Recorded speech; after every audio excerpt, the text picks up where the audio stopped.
Hello बच्चों, कैसे हो आप लोग। उम्मीद करता हूँ कि आप अच्छे होंगे। तो बच्चों, आज हम थोड़ा सा कक्षा 7 का गणित पढ़ेंगे, बेसिक यानी कि एनसीईआरटी के अध्ययन से।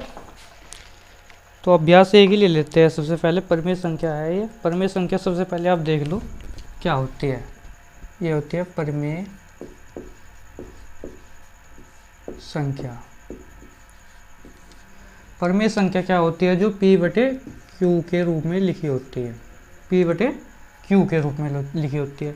तो Q इजिकल टू बराबर नहीं होना चाहिए 0 के, यानी कि जो Q बराबर 0 होगा तो परिमेय संख्या नहीं होगी। ठीक है। तो कोई भी संख्या यदि P बटे Q के रूप में लिखी हुई है और जिसका हर 0 के बराबर है तो वो परिमेय संख्या नहीं होगी, और जो 0 के बराबर नहीं है वो परिमेय संख्या होगी। ठीक है। सबसे पहले हम अभ्यास एक को ही ले लेते हैं। अभ्यास 1.a इसको ही ले लेते हैं। सबसे पहले देखिए, क्वेश्चन देख लेते हैं। क्वेश्चन क्या बोल रहा है? क्वेश्चन बोल रहा है कि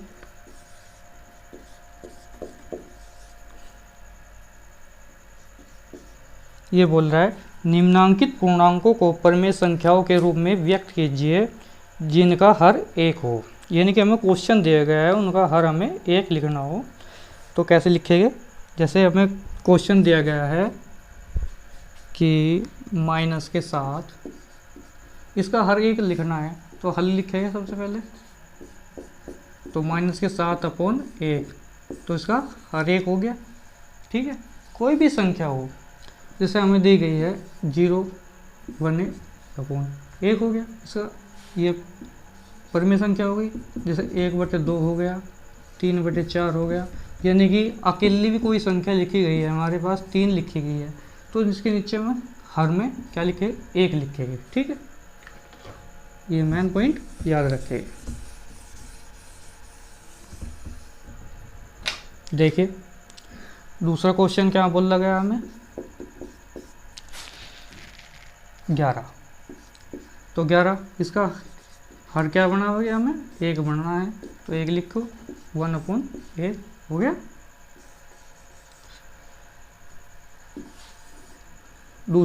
तीसरा देखिए क्वेश्चन।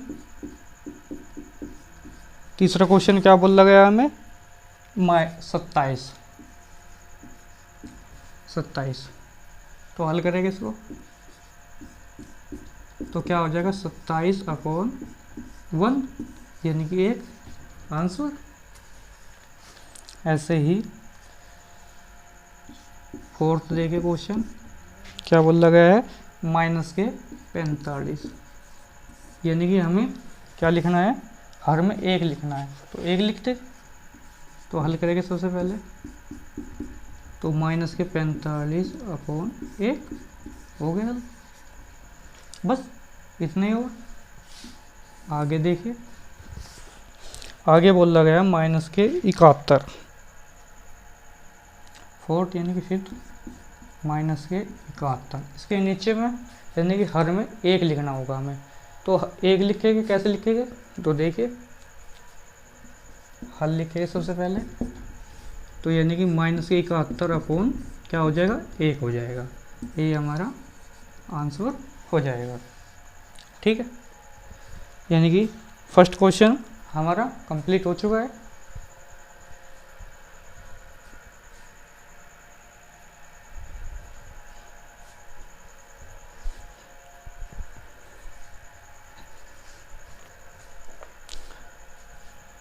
नोट डाउन कर लीजिए इसका।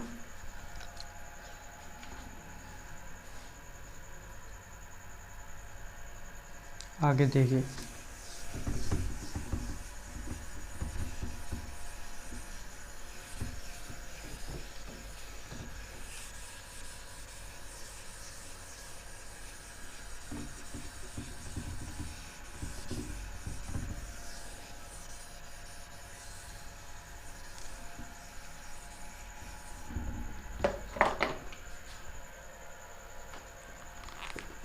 क्वेश्चन 2 बोला गया हमें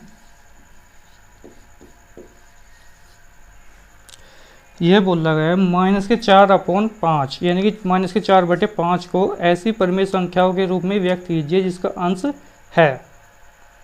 ठीक है, ऑप्शन दिए गए 8, -16, 20, -24। ठीक है, तो देखिए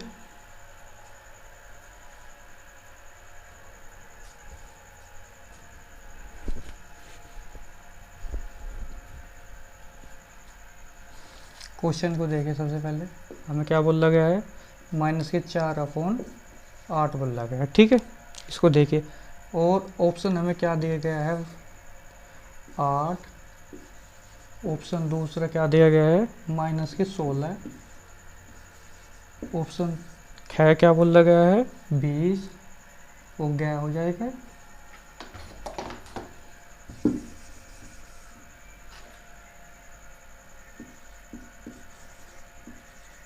20 और घ क्या हो जाएगा हमारा -24। ठीक है, तो ऐसी परिमेय संख्या के रूप में व्यक्त कीजिए जिसका अंश है। ठीक है, अंश लिखिए जिसका अंश है।